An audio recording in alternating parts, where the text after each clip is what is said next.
राष्ट्रीय राजनीति में नीतीश कुमार जी एक ऐसे वैचारिक केंद्र के रूप में उभरे हैं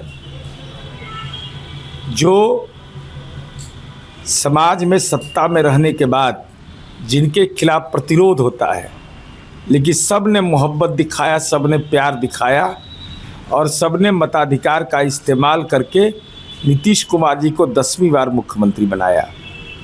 तो इतिहास के पन्नों में यह लिखा जाएगा कि माननीय नीतीश कुमार जी कैसे शानदार व्यक्तित्व के मालिक थे कि उन्होंने बिहार को सजाया और संवारा और विकसित राज्य बनाने की परिकल्पना को साकार रूप देने के लिए कल राष्ट्रपिता महात्मा गांधी के चरणों में शीश झुका करके उन्होंने जो शपथ लिया है वह पूरी दुनिया के बिहार वंशी कल गौरव से फूले नहीं समा रहे थे। हम जो वादा करते हैं वो निभाते हैं, हम निश्चय वाले हैं। हम वो नहीं हैं कि वादा किया कि भ्रष्टाचार से लड़ेंगे और भ्रष्टाचार के कुंड में जाके स्नान कर लिया, राजनीति को प्रदूषित कर दिया। हमने अगर वायदा किया घर घर बिजली पहुंचा देंगे तो पहुंचा दिया, बिना जमीन के नौकरी देंगे तो दे दिया। हमने यह कहा कि 10 रुपया महीना हम पढ़ाएंगे इंजीनियरिंग तो पढ़ा के दिखा दिया। हमने आपको भी मौका दे दिया कि आप घर घर बिजली तो पहुंचा ही दिया, आपके घर आपको सब्सिडी भी दे दिया और सब्सिडी आपने स्वीकार भी कर लिया दिलो जान से।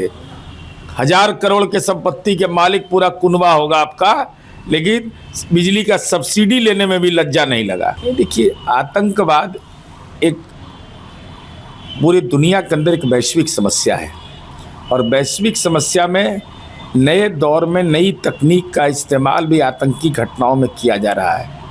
यह एक कानून व्यवस्था को एक नई चुनौती के रूप में आया है और जो लोग भी इसके गुनाहगार हों, वह कोई यह जरूरी नहीं कि वह पढ़ा लिखा व्यक्ति ही होगा, वह अशिक्षित व्यक्ति का भी इस्तेमाल करता है, उसका ब्रेन वॉश करता है।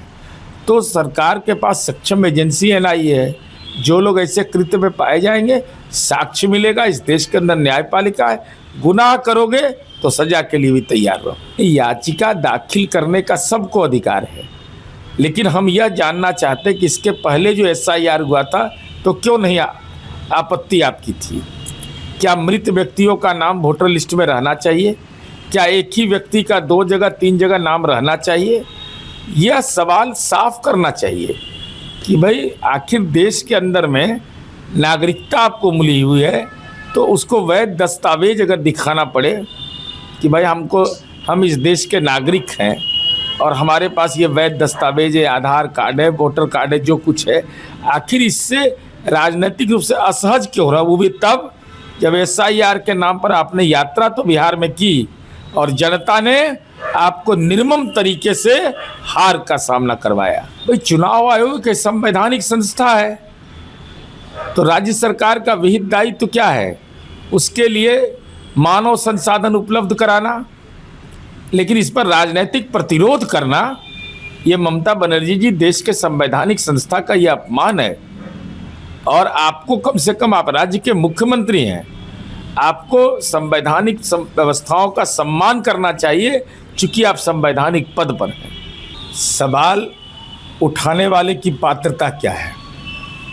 राष्ट्रीय जनता दल, जिसके लिए परिवार ही पार्टी है, पार्टी ही परिवार है, आखिर कौन वह राजनैतिक सद्गुण था कि माननीय तेजस्वी यादव को केवल विधायक नहीं सीधा उप मुख्यमंत्री बनाया गया, एक बेटा को विधायक बनाया गया, बेटी को लोकसभा, दूसरी बेटी को लोकसभा लड़वाया गया और जब भ्रष्टाचार के आरोप में लाल घर जा रहे थे लालू जी तो अपनी पत्नी राबड़ी देवी को मुख्यमंत्री बना दिया।